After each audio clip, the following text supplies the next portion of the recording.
继菲律宾和日本后，美国将在本月6号举行10天时间内的第3场国防外交2+2磋商。这次的对象是澳大利亚。那么，美国为何热衷于与各国建立所谓2+2机制？其核心指向的是谁？又将对地区局势带来何种影响？来看分析。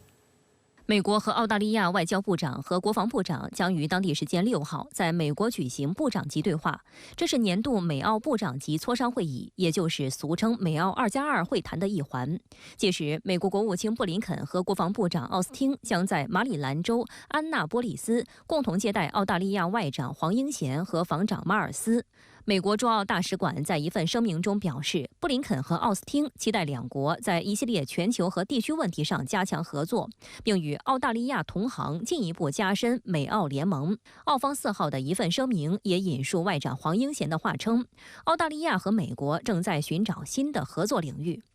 深圳卫视注意到，美澳年度部长级磋商会议自1985年以来，已经在两国间轮流举行了30多次。去年在澳大利亚布里斯班举行的第33轮美澳2+2会谈上，双方继续聚焦军事领域的合作，同意进一步加强情报共享。美方还承诺协助澳方在2025年实现生产制导多管火箭系统。 此外，双方当时的联合声明中还提及了对南海局势的关切，这也是近年来双方聚焦的所谓印太合作的一部分。新一轮美澳2+2会谈呢，也会延续此前的一些基调，继续推进双方在军工领域方面的合作，按照印太战略的战略设计，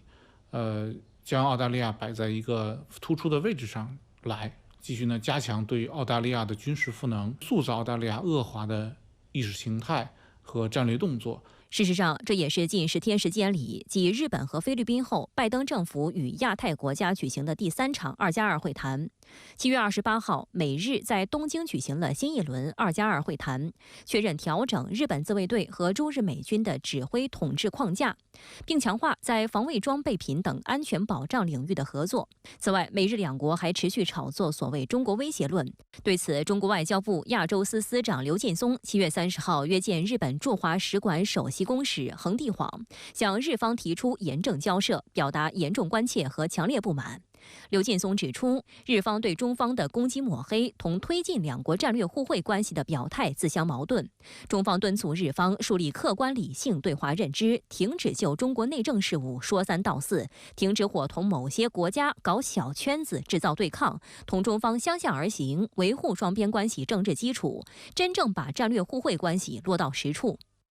布林肯和奥斯汀结束日本的行程后，7月30号在马尼拉出席第4届美菲2+2部长级对话。这是美菲首次在马尼拉举行2+2会谈。会谈结束后，美方宣布向菲提供5亿美元的外国军事融资，帮助马尼拉实现军队和海岸警卫队的现代化。 菲律宾媒体炒作称，随着眼下中菲在南海争议领土上的摩擦不断，布林肯和奥斯汀出席此次2+2会谈，凸显了华盛顿对盟友的高调支持。值得警惕的是，在美菲2+2会谈后，两国海军随即于7月31号在南海举行海上联合演习。有分析认为，美菲此举从姿态上显示双方合作有实质内容，并且有落实的行动力。 外界注意到，美国与澳大利亚、日本等传统盟友之间互有2+2机制，普遍商讨的是外交和安全等层面的话题。会议内容虽各有侧重，但核心均是笼络地区盟伴，遏制中国。分析认为，美国打造一系列小圈子，是将他国战略安全作为维护自身霸权的牺牲品。以往呢，美国喜欢搞这种北约式的大的军事同盟，但是呢，在亚太地区呢， 美国显然也发现，其实以往的北约的那种模式呢，其实已经过时了，它不能适应当今世界这种多极化的这种趋势，也逐渐落伍了。所以呢，美方也转变了方式，用这种小多边的机制来推进它在地区的战略。这个显然呢，它与中方所倡导的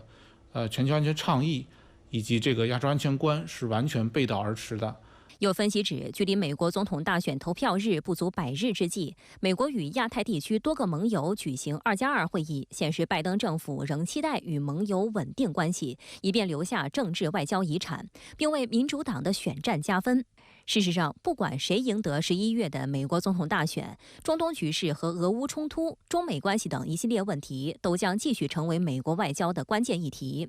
美国媒体关注到，民主党总统候选人哈里斯在外交事务方面的经验相对有限，若其当选美国总统，预计会在外交问题上更多地延续现任总统拜登的政策立场。我们梳理拜登政府这4年的外交成绩，其实呢，他在这个中东还有阿富汗呢，其实是完全的失败，在乌克兰危机上呢，也评价也非常低。只有在亚太这个方向呢，他做出了一点点的成绩。那么在垃圾时间呢，他希望能够在这个亚太地区呢，把他的任内推行的印太战略作为他的一个执政遗产巩固下去。那么呢，正是通过这种相互嵌套的小多边机制的架构呢，来固化他的执政成果。也门胡塞武装宣称再次击落美军 MQ-9死神无人机，那这已经是第7架了。那您认为这意味着什么？胡塞武装的实力到底有多强呢？可能很多人都对也门胡塞武装有一种错觉，也就是觉得胡塞武装是一支人数众多但装备低劣、组织性和纪律性差的游击武装，所以对胡塞武装不断击落死神无人机感到惊奇，甚至不可思议啊。但胡塞武装呢，实际上是一支人数众多组织性和纪律性比较强、装备不错、作战经验丰富的强大非政府武装。就装备而言，胡塞武装有大量的重装备光是坦克装甲车辆就有2000辆左右在防空系统方面，胡塞武装多年前缴获了大量萨利赫时期前也门政府军的苏制防空导弹系统包括萨姆6、萨姆8等。近年呢，胡塞武装还从伊朗那儿得到了一些中程防空导弹系统、电子侦察设备、电子战系统和相关技术此外呢，胡塞武装还将缴获的大量苏制 R73、R27等空口导弹改装为地面发射的防空导弹。因此呢，胡塞武装手上的防空导弹系统种类很多，数量就更庞大，并且还有一定的电子侦听、通信截获能力。美军的 MQ-9死神无人机呢，虽然先进，但其飞行速度慢、机动性能差、隐身性能一般。目前世界上任何一种中高空防空导弹系统对付起来呢都不存在什么问题。美军自然呢很清楚死神无人机的弱点，于是呢给死神无人机呢加装了电子战系统。但这种机载电子战系统干扰少量防空雷达还能奏效，对于多种工作体制部署绵密的防空网进行干扰的效果呢就不明显了。因此呢，胡塞武装频频击落死神无人机，说明其防空网是比较完善、比较强大的。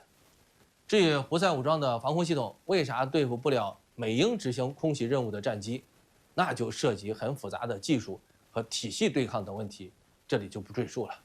美国防长奥斯汀也下令向中东地区部署更多的战机和军舰，声称要应对不测，并增强对以国防的支持。那您认为这又意味着什么呢？美国对以色列最近的做法是很不满的，因为内塔尼亚胡在加沙地带毫无约束的军事行动，扬言要对黎巴嫩真主党进行全面进攻，暗杀哈尼亚和舒库尔等一系列行为，摆明了是通过不停歇的搞事将美国死死拖在中东最好呢是把美国拖下水让美国和伊朗、黎巴嫩真主党进行直接对抗。对于内塔尼亚胡的心思拜登政府呢看得一清二楚因此拜登最近几个月呢多次和内塔尼亚胡争吵，就是因为内塔尼亚胡呢只为自身利益以及利库德集团的利益考虑丝毫不顾及美国的中东战略利益美国急于从中东脱身，但内塔尼亚胡呢不停地搞事让美国根本无法从中东拔腿离开美国心里边呢火很大呀，以至于拜登呢现在提起内塔尼亚胡，嘴里都飙脏话了。但是呢，明知道内塔尼亚胡的心思拜登政府却毫无办法打掉内塔尼亚胡的心思，因为内塔尼亚胡呢将拜登政府看透了，知道美国虽然对他不爽但是呢，对内塔尼亚胡搞出来的事儿呢还不得不进行兜底擦屁股而这也是内塔尼亚胡敢去不断搞事的底气。现在的美以关系呢虽然是互相需要，但美国对以色列的需求呢更大一些。如果没有以色列美国的中东战略呢就彻底崩了在哈尼亚和舒库尔被暗杀之后，美国就知道糟了，伊朗和黎巴嫩真主党肯定要报复所以呢，马上就开始向中东增兵，主要目的是保护以色列，同时也防止伊朗领导的抵抗之狐把火撒到中东地区的美军基地头上吧。在部署方面，除了美国海军罗斯福号航母打击群部署到波斯湾，黄蜂号2栖戒备群部署到东地中海，分别用于威慑伊朗和黎巴嫩真主党之外，美国空军也将向中东增派一个战斗机中队。精锐的美国陆军第10山地师第1步兵旅级战斗队部署到中东，接替战斗力较低的新泽西州陆军国民警卫队第44步兵旅级战斗队。此外呢，美国海军的林肯号航母呢，未来也将部署到中东。美国这么多面向中东的军事部署动作，主要是威慑伊朗，不要对以色列进行大规模报复。由于美军在中东地区的军事部署不是为了主动攻击伊朗，而是防守反击的态势，因此呢，中东局势呢虽然比之前更加严峻，但距离失控还远着。